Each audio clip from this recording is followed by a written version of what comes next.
In this problem 13.5, we are given that we have a coin of mass 3 grams and we are supposed to remove all the protons and neutrons from all the atoms which are there in the 3 grams mass of this particular copper coin. And for this we are also been given the atomic masses of the copper, atomic number, mass of proton, neutron, everything is there in front of you. Yeah.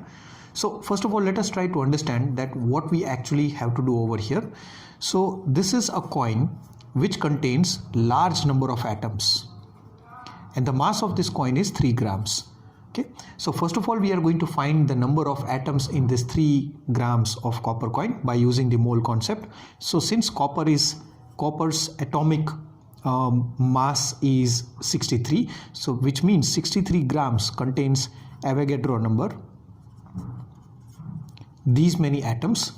Okay, then 3 grams will have how many number of atoms? So with cross multiplication you can easily find out that this number would be 3 into 6.02.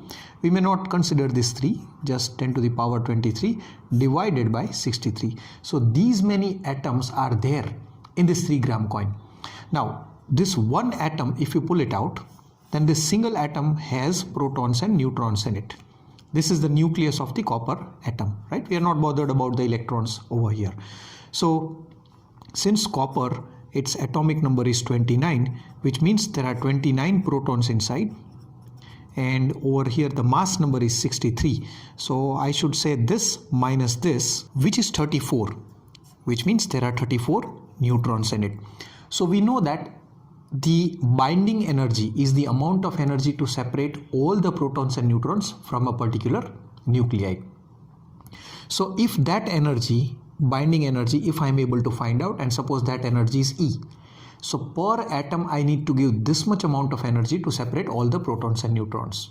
So for these many atoms I need to simply multiply these two and that will be your answer. So let us first of all find the binding energy, and we know that binding energy is found by delta m times c square, where delta m is the mass defect and mass defect is the theoretical mass minus the experimental mass. Now we know that there are 29 protons, so mass of proton multiplied by 29 plus 34 multiplied by the mass of neutron minus the experimental mass times c square. Okay, but times c square we won't be doing. We know that 1 AMU is equal to 931.5 MeV. Okay, so we'll be directly using this. So mass of single proton is already given to us, so 29 multiplied by 1.00783 plus 34 into 1.00, we have 867. This is the theoretical mass minus the experimental mass, which is already given in the question as 62.92960. If you solve this, you will get your answer as 0.59225 AMU. This is the mass defect. So the binding energy, E binding, would be simply this multiplied by 931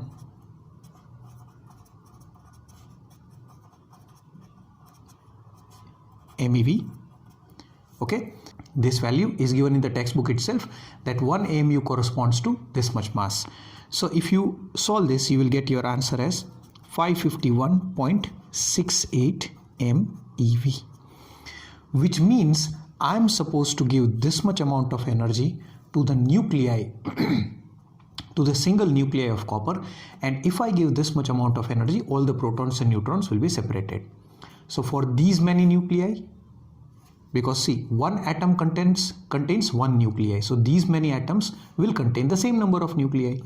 So the total amount of energy needed to break all the atoms into protons and neutrons would be 3 into 6.02 10 to the power 23 divided by 63. These are the number of nuclei multiplied by 551.68 MeV. Now if you are going to solve this, you will get your answer as 1.6 into 10 raised to 25 MeV, which is the answer to our problem.